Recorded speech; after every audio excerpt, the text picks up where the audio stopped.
Minash-shaytanir-rajeem. Bismillahir-rahmanir-rahim. Assalamualaikum dear students. Welcome to chemistry. We have started the chapter number 14, which was environmental chemistry, and the topic which we were studying in environmental chemistry was atmosphere. Now, we were studying the layers of atmosphere. We have studied the first layer of atmosphere, which was troposphere. Now we are going to start the next layer, which is stratosphere. This region is next to the troposphere and extends up to 40 kilometre. Troposphere के बाद जो layer हमारे atmosphere की आती है वो कौन सी है? वो स्ट्रेटोस्फेयर है, और इसकी जो लेंथ है वो 12 किलोमीटर से 50 किलोमीटर की रेंज में आती है।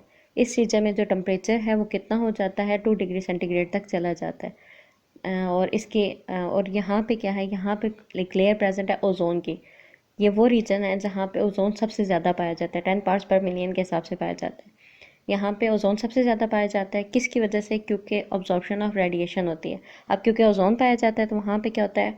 ऑब्जॉर्प्शन ऑफ रेडिएशन ज़्यादा होती है, जिसकी वजह से इसका टेम्परेचर जो है, इस लेयर का जो टेम्परेचर है वो बहुत ज़्यादा हाई हो जाता है। सो बेसिकली ये वो लेयर है जो हमारे लिए, हमारे सर्वाइवल के लिए इंपॉर्टेंट है। क्यों? क्योंकि यहाँ पे ओजोन प्रेजेंट है, और क्योंकि ओजोन इस लेयर के अंदर प्रेजेंट है तो इस वजह से ये जो लेयर है इसका जो टेम्परेचर है वो भी बहुत ज़्यादा है। क्यों?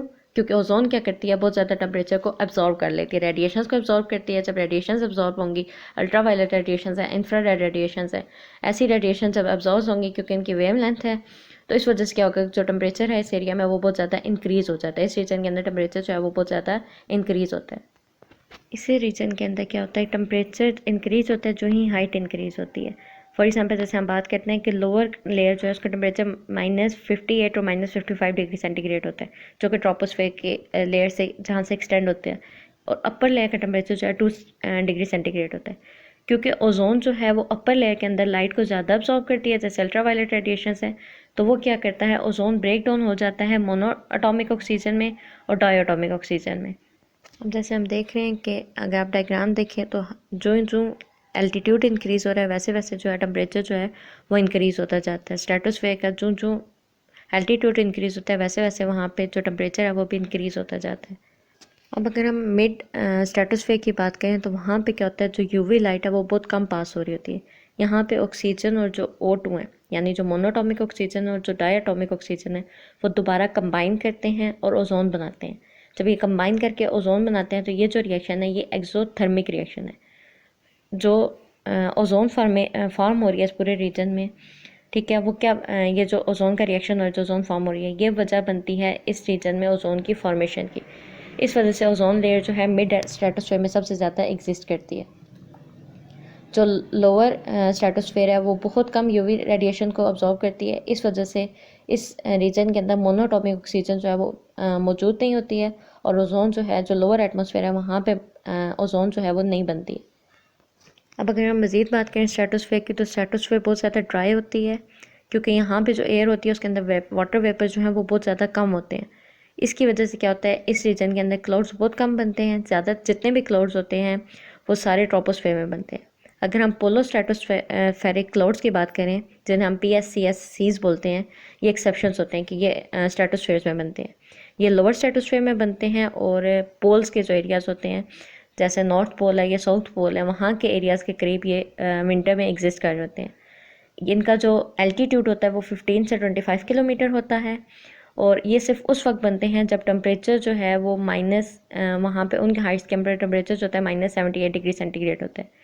और इसकी वजह से क्या होता है कि ये कहा जाता है कि ये जो हैं ऐसे जो होल्स हैं, जो ओजोन के अंदर होल्स बनते हैं उनके अंदर इनकरेज करने के लिए ये तब उन होल्स को बनाने के लिए ये बनते हैं, और जिसकी वजह से क्या होता है कि बहुत सारे जो केमिकल्स हैं वो क्या कर रहे होते हैं? ओजोन को डिस्ट्रॉय कर रहे होते हैं। जब ये ऐसा बात होती है, जब ऐसा पॉइंट्स आते हैं तो इस पॉइंट्स पे क्या होते हैं? ये जो टेम्परेचर्स हैं वो बनते हैं, और इस वजह से इन्हें नेक्रियस क्लाउड्स भी बोला जाता है। एयर, अगर हम एयर की बात करें तो एयर यहाँ पे बहुत ज़्यादा थिन हो जाती है। स्ट्रेटोस्फेयर के अंदर एयर जो है बहुत ज़्यादा थिन हो जाती है सी लेवल की निस्बत। यही वजह है कि जो जेट एयरक्राफ्ट्स हैं और जो वेदर बैलून्स हैं वो सबसे बेस्ट जो अपनी परफॉर्मेंस दे सकते हैं वो स्ट्रेटोस्फेयर की लेयर्स के अंदर ही अपनी जो सबसे बेस्ट परफॉर्मेंस है वो दे सकते हैं।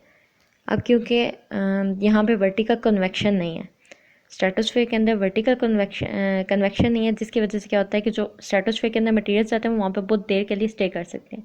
यही केस होता है जो ओजोन को डिस्ट्रॉय करने वाले क्लोरोफ्लोरोकार्बन हैं उनके साथ, क्योंकि वो वहाँ पे ज़्यादा देर स्टे करते हैं तो अल्टीमेटली वो क्या करते हैं, ओजोन को डिस्ट्रॉय कर देते हैं।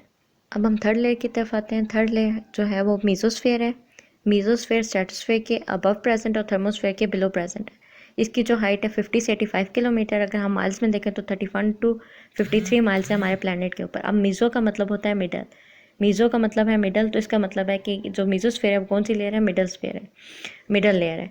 टेम्परेचर जो है हाइट के साथ डिक्रीज़ करता है। स्ट्रेटोस्फेयर में हाइट के साथ टेम्परेचर इंक्रीज़ करता है, मीजोस्फेयर में हाइट के साथ टेम्परेचर डिक्रीज़ करता है। और अर्थ एटमॉस्फेयर का जो सबसे लोएस्ट टेम्परेचर है वो मीजोस्फेयर में पाया जाता है, जो कि है अबाउट -90 डिग्री सेंटीग्रेड, या फिर हम कह सकें अगर फ़ारेनहाइट में देखें तो -130 डिग्री फ़ारेनहाइट। अब मीजोस्फेयर और थर्मोस्फेयर के दरमियान जो बाउंड्री है उसे मीजोपॉज बोला जाता है, और जो मीजोस्फेयर और स्ट्रेटोस्फेयर के दरमियान बाउंड्री उसे बोला जाता है स्ट्रेटोपास। मीजोस्फेयर वो लेयर है जिसे स्टडी करना सबसे ज़्यादा डिफ़िकल्ट है। इसी वजह से इस लेयर के बारे में जो इन्फॉर्मेशन है वो भी बहुत कम है। जो वेदर बैलून्स हैं या जो एयरक्राफ्ट हैं वो इस लेयर में फ़्लाई नहीं कर सकते हैं, इतना नहीं उनमें पावर नहीं होती है कि इस लेयर में फ़्लाई कर सके, तो वो सिर्फ स्ट्रेटोस्फेयर में रहते हैं। और जो सैटेलाइट हैं वो इस लेयर से अबव प्रेजेंट होते हैं। इस वजह से वो इस जो लेयर है इसके जो ट्रेड्स हैं उन्हें मेजर नहीं कर सकते हैं। इसके अलावा साइंटिस्ट जो हैं वो इंस्ट्रूमेंट्स को यूज़ करते हैं साउंडिंग रॉकेट्स के ऊपर, ताकि मीजोस्फेयर को डायरेक्टली जो है वो मेजर किया जा सके। लेकिन ऐसी फ़्लाइट्स जो होती हैं वो बहुत ज़्यादा कम होती हैं और इनफ्रीक्वेंट होती हैं, क्योंकि इसकी मेजरमेंट लेना बहुत ज़्यादा मुश्किल है। तो इसके वजह से जो मीजोस्फेयर है वो अभी तक वो लेयर है जो अभी तक साइंटिस्ट के लिए मिस्टीरियस है। यहाँ पे मेटेओर्स प्रेजेंट होते हैं, और मेटेओर्स क्या होते हैं, इस रीजन में आके वेपराइज होने शुरू हो जाते हैं। कुछ मटीरियल होता है वो यहाँ पे ब्रेक डाउन हो जाता है, जिसकी वजह से क्या होता है कि यहाँ पे हाई कंसनट्रेशन होती है आयरन के और दूसरे मेटल एटम्स की। अब बाज़ का ऐसा होता है कि स्ट्रेटोस्फेयर और मीजोस्फेयर को मिला के भी बोला जाता है कि ये मिडल एटमॉस्फेयर है। और मीज़ोपास की अगर बात की जाए, जो मीजोस्फेयर के ऊपर है और बिलो गैसेस जो हैं, डिफरेंट एटम्स और मॉलिक्यूल्स की जो बनी हुई गैसेस होती हैं वो मिक्स होती हैं टुगेदर, और जो एटमॉस्फेयर का एक बहुत ज़्यादा जो एक टर्बुलेंस है वो कॉज करती हैं। अब अगर हम लास्ट लेयर की बात करें, लास्ट लेयर जो है वो थर्मोस्फेयर है। ये 90 किलोमीटर से अबव तक जाती है, और ये 500 से लेकर 1000 किलोमीटर इसकी रेंज होती है, जो कि बनते हैं तकरीबन 311 से 621 माइल्स। इसका जो टेम्परेचर है वो 1800 डिग्री सेंटीग्रेड होता है। इसी वजह से इसे थर्मोस्फेयर बोलते हैं, जिसमें थर्म का मतलब होता है टेम्परेचर। अब जितनी भी सोलर एक्टिविटीज़ हैं, यानी जो सन की एक्टिविटीज़ हैं, वो थर्मोस्फेयर को बहुत ज़्यादा इन्फ्लुएंस करती हैं।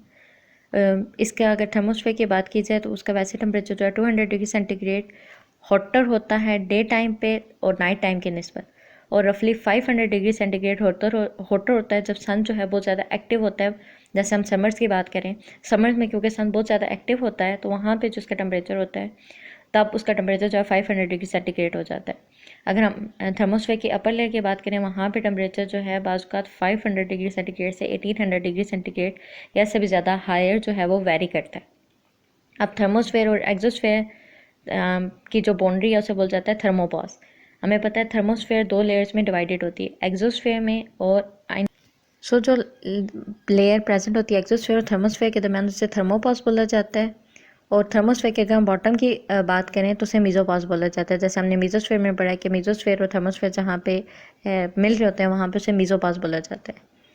अब माना तो ये जाता है कि थर्मोस्फेयर क्या है, अर्थ एटमॉस्फेयर का पार्ट है। यहाँ पे एयर डेंसिटी इतनी ज़्यादा लो होती है कि ये जो है क्योंकि एयर डेंसिटी बहुत कम है तो इस वजह से हम सोचते हैं कि ये क्या है कि आउटर स्पेस का पार्ट है। लेकिन अगर बात की जाए तो बहुत सारे साइंटिस्ट इस डेफिनेशंस के बहुत सारे साइंटिस्ट ये डेफिनेशन देते हैं कि जो स्पेस है वो 100 किलोमीटर से जो स्पेस है वो शुरू हो जाती है। बहुत सारे साइंटिस्ट का मानना ये है, जो कि मीजोपॉज से थोड़ा सा अबव है। अब ये जो स्पेस है, अब जो स्पेस शटल और इंटरनेशनल स्पेस स्टेशन है, दोनों जो ऑर्बिट हैं वो थर्मोस्फेयर के दरमियान लाई कर रहे होते हैं। तो अगर हम उसे स्पेस बोल रहे हैं कि ये स्पेस शटल है, तो इसका मतलब है कि जो बहुत सारे साइंटिस्ट कहते हैं उस बात को हम टेक्निकली ट्रू भी मान सकते हैं। अब थर्मोस्फेयर की अगर थर्मोस्फेयर से नीचे बात की जाए तो बहुत सारी जो गैसेस होती हैं, डिफरेंट टाइप्स ऑफ एटम्स और मॉलिक्यूल्स को बनी हुई होती हैं, वो क्या करती हैं, एटमॉस्फेयर बना रही हैं। अगर हम लोअर एटमॉस्फेयर की बात करें तो वो जो है 80% नाइट्रोजन मॉलिक्यूल्स का बना हुआ है और 20% ऑक्सीजन मॉलिक्यूल्स का बना हुआ है। लेकिन अगर हम थर्मोस्फेयर और अबव की बात करते हैं तो गैस पार्टिकल्स इतने फ्रिक्वेंटली आपस में कोलाइड करते हैं कि जो गैसेज हैं वो सेपरेट हो जाती हैं एक दूसरे से, और इस बेसिस पे कि जो कौन से केमिकल्स उनके अंदर मौजूद हैं। जैसे एनर्जी, और इसके अलावा अगर देखा जाए तो एनर्जेटिक जो अल्ट्रा वायलेट रेडिएशन और जो एक्सरे फोटोन्स हैं जो सन से स्ट्राइक करते हैं, जो सन से आ रहे होते हैं, वो क्या करते हैं थर्मोस्फेयर के अंदर जो मॉलिक्यूल्स उन्हें ब्रेक डाउन करने में उनका भी रोल होता है। अगर हम अपर थर्मोस्फेयर की बात करें तो एटॉमिक ऑक्सीजन, एटॉमिक नाइट्रोजन और हीलियम जो है वो बहुत मेन कंपोनेंट होते हैं एयर के। अब एक्स रे और यूवी रेडिएशन जो हैं वो सन से एब्जॉर्ब होती हैं थर्मोस्फेयर के अंदर। जब सन बहुत ज़्यादा एक्टिव होता है और बहुत ज़्यादा एनर्जी इमिट कर रहा होता है तो थर्मोस्फेयर हॉट हो जाती है, और क्या कर जाती है, जब वो हॉट हो जाती है तो वो क्या करती है, एक्सपैंड करती है। इसकी वजह से क्या होता है कि जो थर्मोस्फेयर की हाइट है वहाँ पे जो टेम्परेचर है वो वेरी करता है।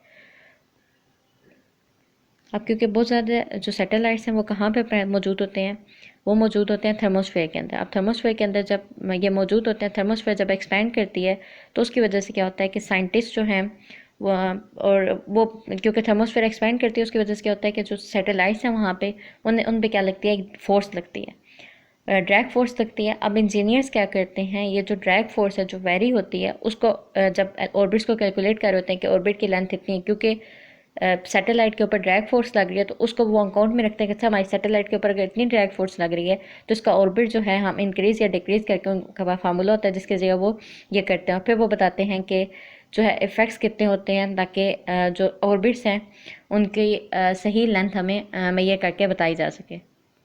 और फिर अगर बात की जाए ऑरोरास की, जो कि सॉदर्न और नॉर्दर्न लाइट्स होती हैं, वो ज़्यादातर थर्मोस्फेयर में एग्जिस्ट करती हैं। चार्ज पार्टिकल जैसे इलेक्ट्रॉन, प्रोटॉन और दूसरे आइंस वगैरह की बात की जाए जो स्पेस के अंदर मौजूद होते हैं, क्योंकि थर्मोस्फेयर के अंदर एटम्स और आइन प्रेजेंट उनके साथ स्ट्राइक करते हैं हाई एल्टीट्यूड से, और जिसकी वजह से क्या होता है कि वो एक्साइट हो जाते हैं, एक्साइट होते हैं तो इसके नतीजे में क्या होता है, हमें फोटोन्स ऑफ लाइट इमिट होते हैं जो कि बहुत ज़्यादा कलरफुल ऑरोरल डिस्प्लेस के तौर पे नज़र आते हैं। So this was the different layers of atmosphere. उम्मीद है आप सबको समझ आई होगी। इंशाल्लाह नेक्स्ट क्लास में हम नेक्स्ट टॉपिक करेंगे। अल्लाह हाफिज़।